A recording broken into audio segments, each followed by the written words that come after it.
नमस्कार, स्वागत है आप सभी का। मैं हूं आपके साथ भावना नैयर। देश का सबसे भरोसेमंद चैनल डीडी न्यूज पर लेकर हाजिर हूं आपका अपना पसंदीदा शो खबरों का सरपंच न्यूज पंच। इस कार्यक्रम के जरिए हम आप तक पहुंचाते हैं वो खबरें जिन पर रहती है सभी की नजर।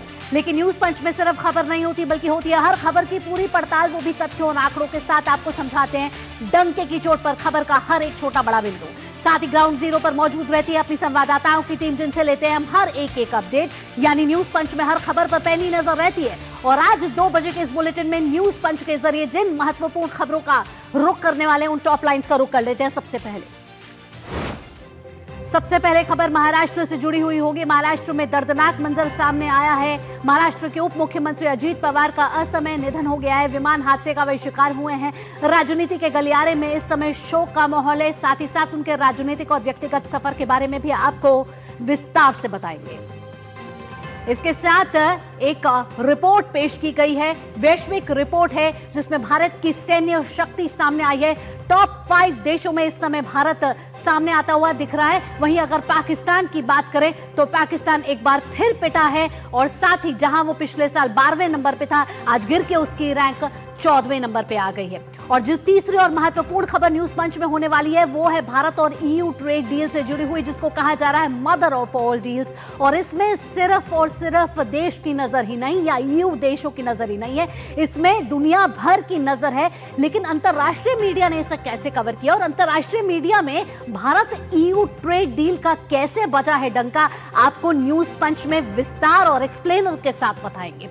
तो न्यूज पंच में ये 3 महत्वपूर्ण खबरें होने वाली है, जिसमें सबसे पहले खबर का रुख कर लेते हैं जो महाराष्ट्र से जुड़ी हुई, और महाराष्ट्र की राजनीति के लिए आज एक शोक का दिन है।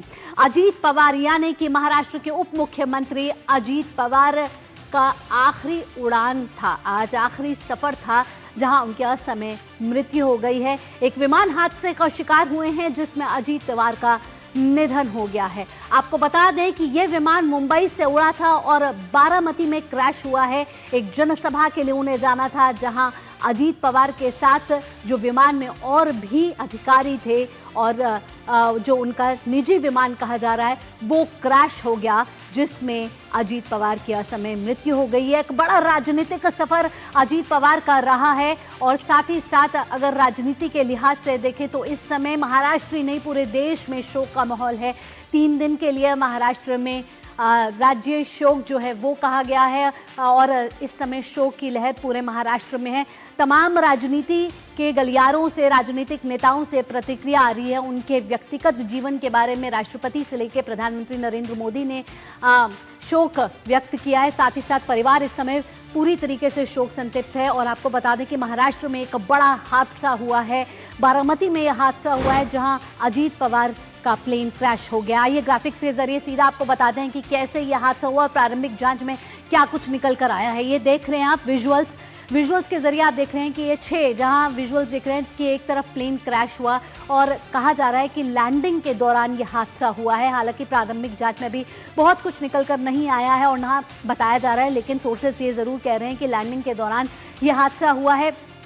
मुंबई से ये उड़ान भरी गई थी, जिसके बाद बारामती के पास ये दुर्घटना होती है, और विमान पूरी तरीके से क्षतिग्रस्त हुआ, पूरी तरीके से जल चुका है, और विमान में जितने भी सवार थे वो सभी की मृत्यु हो गई है। तो अजीत पवार का आज आखिरी सफर था इस उड़ान के जरिए, जहां महाराष्ट्र में एक बड़े हादसे में उनकी असमय मृत्यु हो गई है। और आप ये तस्वीरें देख रहे हैं कि विमान बुरी तरीके से जल चुका है, क्षतिग्रस्त हुआ है, और कहा जा रहा है कि लैंडिंग के दौरान ये हादसा हुआ है। अब आपको बताएं कि महाराष्ट्र के तमाम राजनीति के गलियारों से शोक की लहर है, और देवेंद्र फडणवीस जो महाराष्ट्र के मुख्यमंत्री हैं, एकनाथ शिंदे उप मुख्यमंत्री महाराष्ट्र के हैं, और नितिन गडकरी केंद्रीय मंत्री, प्रियंका चतुर्वेदी जो शिवसेना यूबीटी की हैं सांसद, इन सभी ने शोक व्यक्त किया है। महाराष्ट्र के उप मुख्यमंत्री और जमीन से जुड़े हुए जननेता श्रीमान अजीत दादा पवार, इनका एक विमान के एक्सीडेंट में बहुत ही दुखद निधन हुआ है। हम सभी के लिए इस प्रकार के जननेता को खोना एक अपरिमित इस प्रकार की हानि है। महाराष्ट्र के लिए एक काला दिन कहूँ, एक दुर्भाग्यपूर्ण घटना कहूँ, एक दुखद घटना कहूँ, ऐसी घटना जो हर एक के एक दिल को दुखाने वाली घटना आज महाराष्ट्र में घटी है। हमारे सहयोगी अजीत दादा पवार जी का प्लेन एक्सीडेंट में दुर्दैवी मृत्यु हुई है। ये हमारे लिए बहुत ही बेहद दुखद है और महाराष्ट्र के लिए भी दुखद है, उनके परिवार के लिए तो बहुत ही दुखद है। बहुत ही ये शॉकिंग न्यूज़ है, दर्दनाक है और हृदय विदारक है।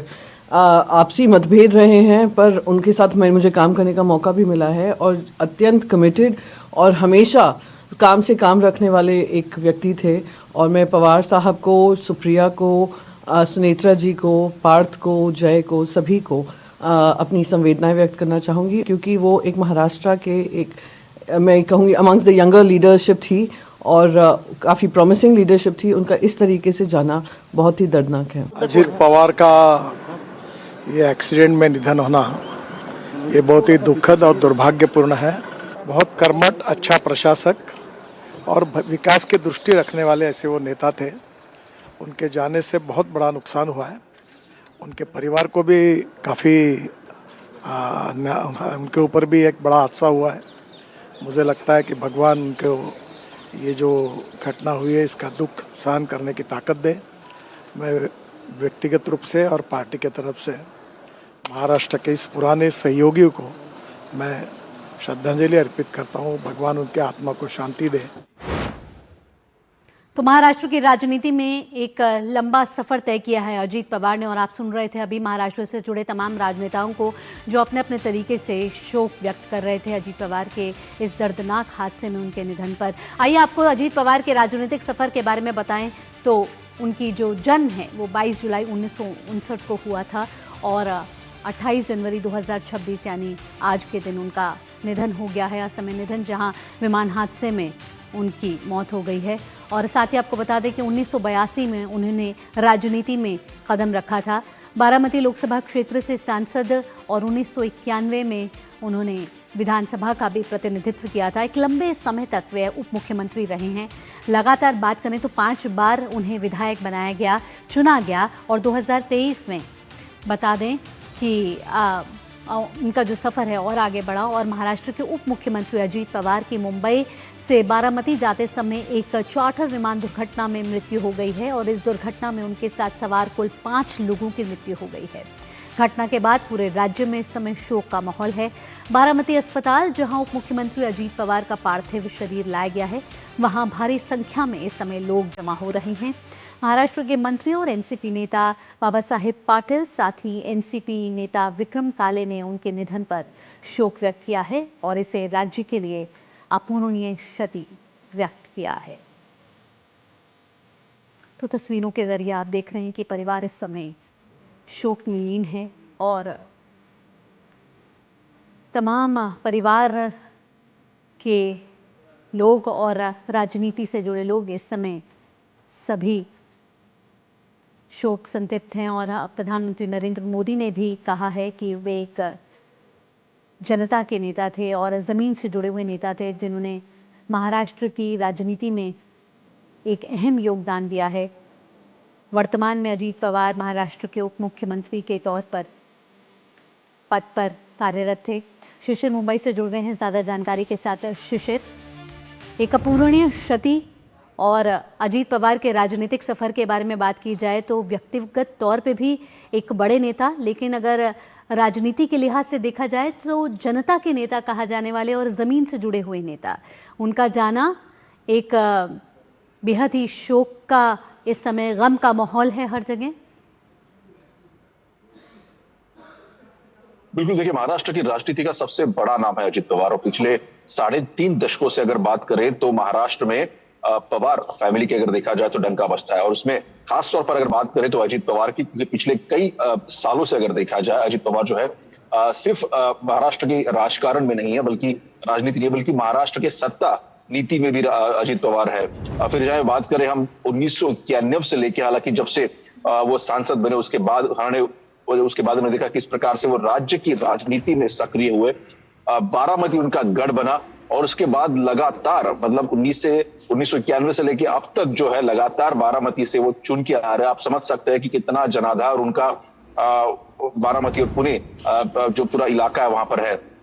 लेकिन साथ ही साथ पश्चिम महाराष्ट्र की बात करें, महाराष्ट्र की, तो पश्चिम महाराष्ट्र में खासी पैंठ रखते हैं अजीत पवार फैमिली।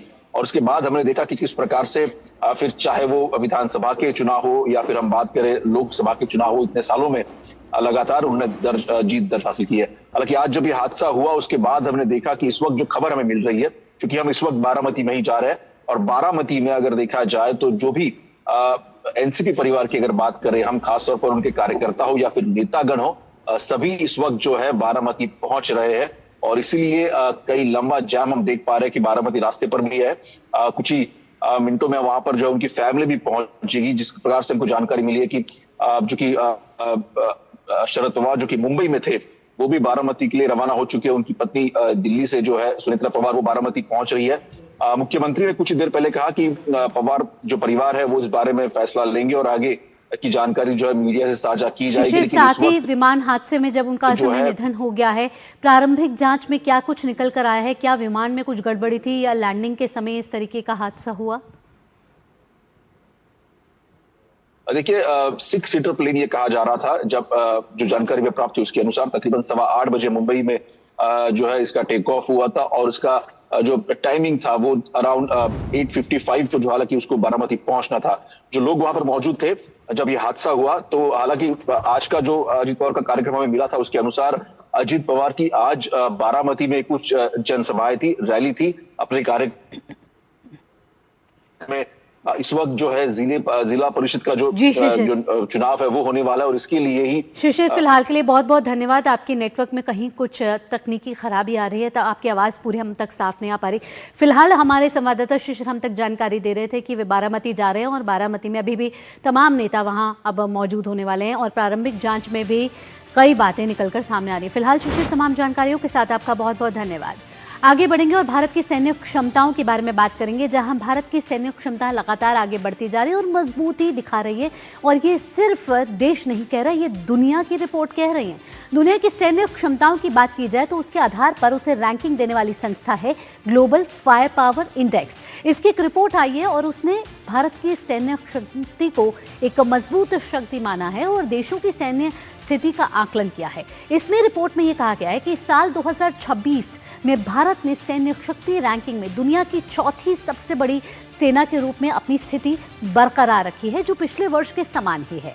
रैंकिंग ऐसे समय में भारत की समग्र सैन्य स्थिति में निरंतरता और स्थिरता को दर्शाती है। जब वैश्विक सुरक्षा परिदृश्य को देखा जाए तो लगातार कई अनिश्चितताएं सामने आ रही हैं और ये परिदृश्य लगातार जटिल होता जा रहा है, लेकिन भारत की सैन्य शक्ति मजबूत है और रक्षा क्षेत्र जो है हमारा लगातार एक ऊंचे पायदान पर बना हुआ है। वहीं बात करें अपने पड़ोसी देश पाकिस्तान की, तो पाकिस्तान की जो रैंकिंग थी पिछले जो वर्ष थी वो 12 थी और अब वो घटकर 14वें नंबर पर आ गई है। ऐसे में दिख रहा है कि भारत का सैन्य दबदबा लगातार दुनिया में कायम है। आइए अब ग्राफिक्स के जरिए आपको बताते हैं कि किस तरीके से भारत इस रैंकिंग में कहां कायम है और साथ ही साथ क्या उसका दबदबा दिख रहा है। भारत का दबदबा लगातार मजबूत होता नजर आ रहा है। ग्लोबल फायर पावर की सैन्य शक्ति रैंकिंग ये साफ तौर पर दर्शा रही है। अब ये रैंकिंग ये कह रहे हैं कि भारत का चौथा स्थान जो पिछले वर्ष भी वही था और इस बार भी वो चौथे स्थान पर बरकरार है।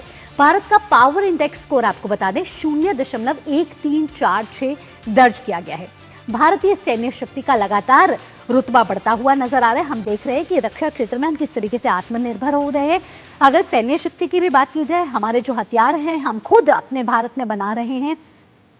विदेशों पर जो हमारी निर्भरता थी वो लगातार कम होती जा रही है। ऑपरेशन सिंदूर एक अपने आप में बेहतरीन उदाहरण रहा है। 60 से अधिक कारकों पर तय की जाती है ये रैंकिंग।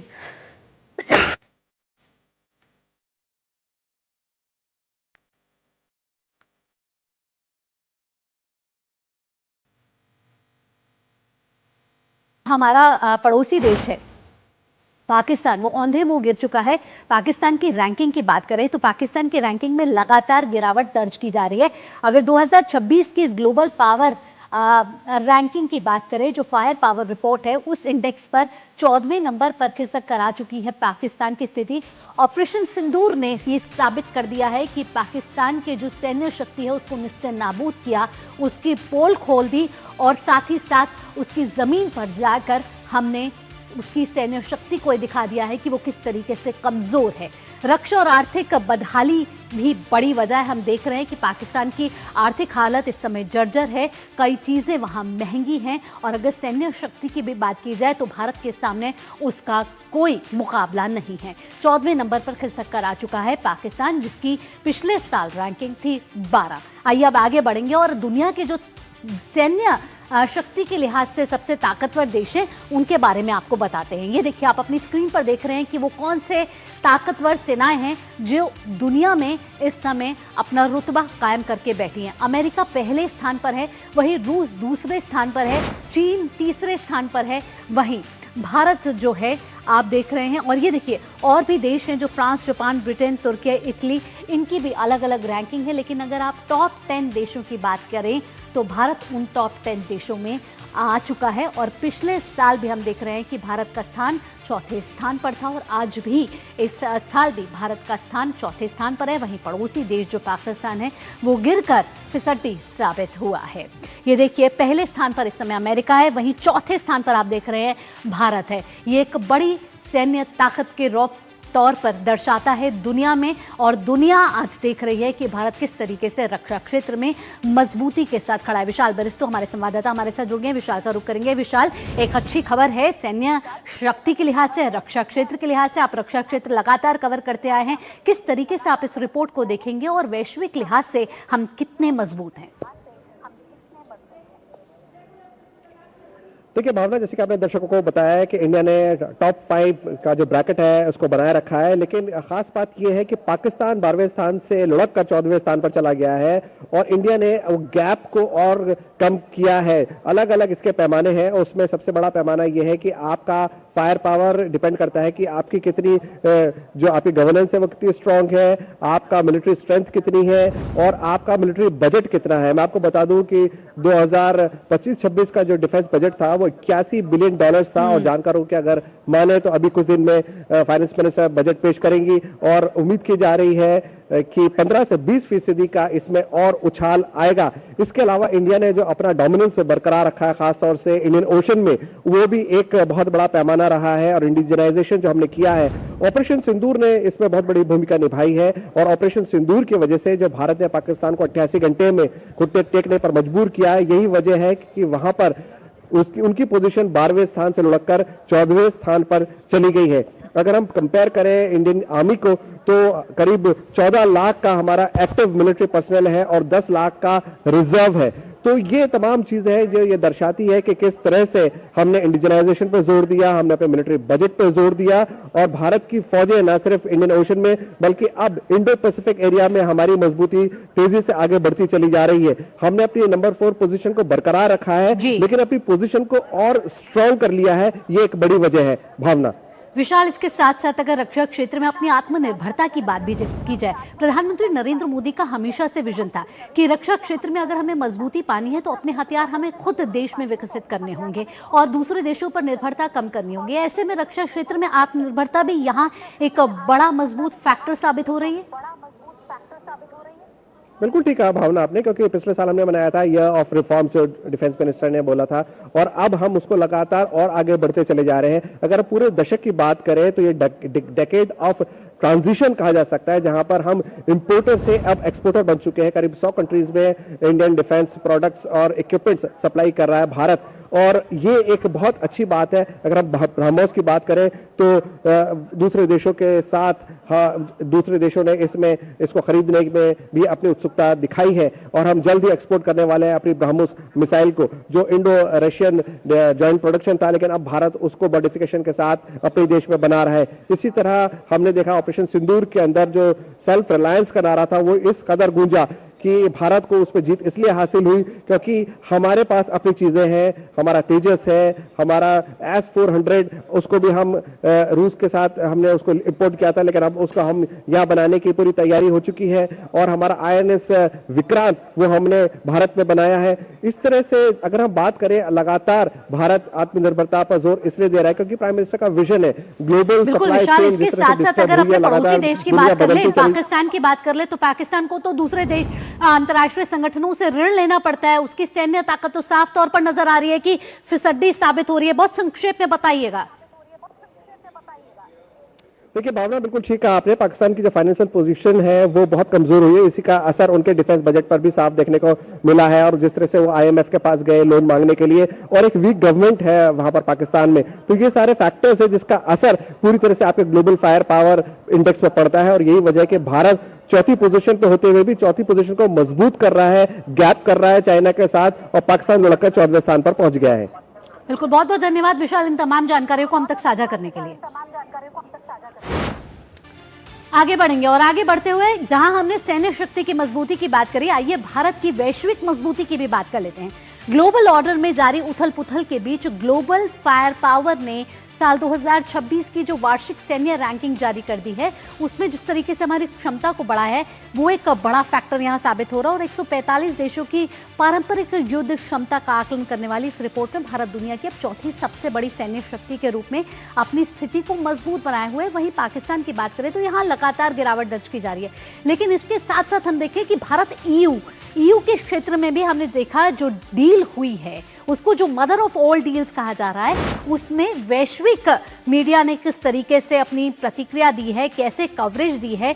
और हम देख रहे हैं कि सिर्फ भारत और EU पर इसका असर नहीं पड़ा, दुनिया की नजरें इस पे थी, और अंतर्राष्ट्रीय मीडिया, इंटरनेशनल मीडिया ने इसको बहुत ही व्यापक तौर पर कवर किया है और इसको मदर ऑफ ऑल डील्स कहा गया। 7 साल में 0 होगा टैरिफ कहा जा रहा है। इस डील से बहुत फायदा होने वाला है 27 यूरोपीय देशों को, वहीं भारत को भी, और साथ ही साथ तो जो व्यापार है उसमें वृद्धि होगी। आर्थिक तौर पर भारत और यूरोपीय देश दोनों के लिए एक विन विन सिचुएशन इसको कहा जा रहा है। 2 दशकों से रुक रुक के जरूर इस डील पर काम चल रहा था, लेकिन 2026 की शुरुआत में ही भारत EU ने इस डील को साइन करके ये साबित कर दिया है कि अगर सुपर पावर देश अपना दबदबा बनाने की कोशिश करें, फिर भी भारत अपने जो ऑल्टरनेटिव्स है उसको विस्तार देता हुआ नजर आ रहा है। इस समय हमारे साथ विशेष मेहमान भी जुड़ गए हैं, प्रोफेसर अंशु जोशी जुड़ चुकी हैं जवाहरलाल नेहरू यूनिवर्सिटी से, उनका रुख करेंगे। प्रोफेसर जोशी, बहुत बहुत स्वागत है आपका। साथ ही साथ हमारे साथ अखिलेश सुमन हमारे संवाददाता भी जुड़ गए।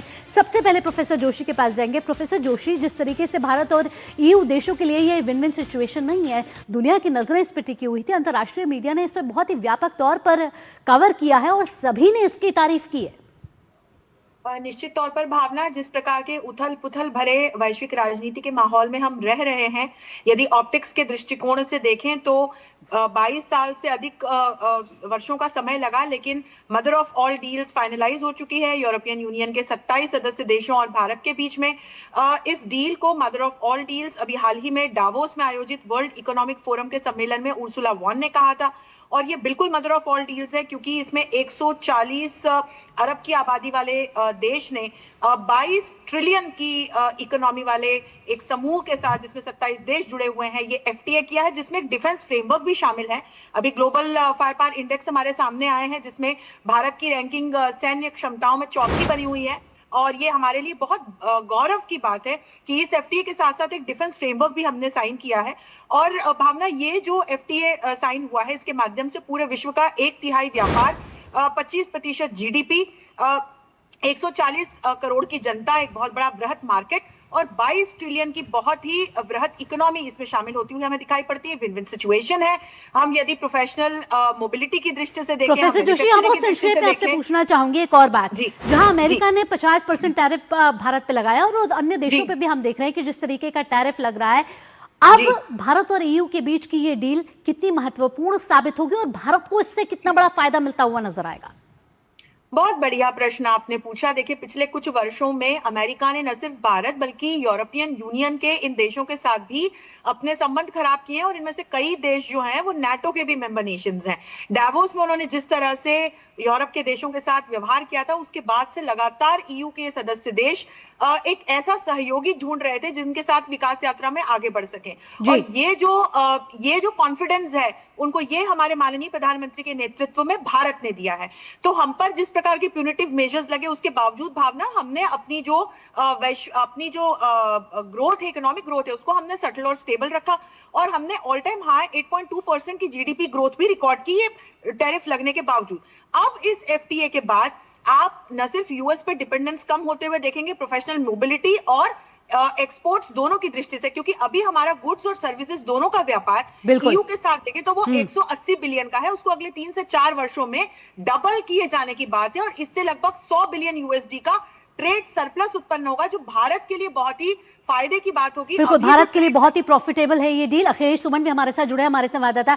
अखिलेश, भारत ने हमेशा कहा है राष्ट्र प्रथम की नीति। अब ईयू के साथ एक हमारी एफटीए डील हो चुकी है, जो पिछले 2 दशकों से उसका इंतजार किया जा रहा था, लेकिन हम देखें तो अमेरिका के साथ भी ट्रेड डील पर लगातार बातचीत चल रही है। भारत को पता है कि उसके हित कहां हैं, वो जानता है, ऐसे में वो तमाम तरीके के अपने जो डोमेन है उसमें विस्तार करता हुआ नजर आ रहा है, और वैश्विक परिदृश्य के हिसाब से अपनी स्थिति को मजबूत करता हुआ नजर आ रहा है। देखिए, निश्चित तौर पे भावना, आम तौर पे जो मीडिया होती है, पूरे दुनिया की मीडिया, उसमें क्या प्रतिक्रियाएं आ रही हैं, इस पर भी निर्भर करता है कि हमारी जो व्यवस्थाएं हैं, हमारे जो डील है, वो किस तरीके से काम करेंगे। तो इस बार एक सबसे आश्चर्यजनक बात यही रही कि जो वेस्टर्न मीडिया है, वेस्टर्न मीडिया आमतौर पर भारत का आलोचक रही है। कई मामलों में भारत की आलोचना करने में उन्होंने महारत हासिल की है। अमेरिकी मीडिया में भी भारत की आलोचना काफी होती है, और यहाँ तक कि कई बार आप देखेंगे कि कई अन्य मीडिया जो है, क्षेत्रीय मीडिया, वो भी भारत की आलोचना करते हैं। लेकिन इस बार जो सबसे महत्वपूर्ण बात ये दिखी कि वो है कि दुनिया भर की तमाम मीडिया, चाहे वो अमेरिकी मीडिया को देखें, चाहे वो ब्रिटिश मीडिया, चाहे यूरोपियन मीडिया, यहाँ तक कि अल जजीरा जैसे, साउथ चाइना मॉनिटर जैसे, इन सारे मीडिया ने इस डील को बहुत ही महत्वपूर्ण डील कहा है। और सबसे बिल्कुल, तो अंतर्राष्ट्रीय मीडिया ने यह माना है कि ये डील भारत और ईयू के बीच में एक महाडील है, एक मेगा डील है, और मदर ऑफ ऑल डील्स है। सिर्फ और सिर्फ देश ही नहीं, दुनिया ने माना है कि ये डील दोनों के बीच में एक महत्वपूर्ण डील साबित होगी। अखिलेश और साथ ही साथ प्रोफेसर जोशी, तमाम विचार साझा करने के लिए आपका बहुत बहुत धन्यवाद। इसी के साथ न्यूज पंच में फिलहाल इतना ही। देश और दुनिया की बाकी खबरों के लिए जुड़े रहिए डीडी न्यूज के साथ। फिलहाल के लिए दीजिए अनुमति। नमस्कार।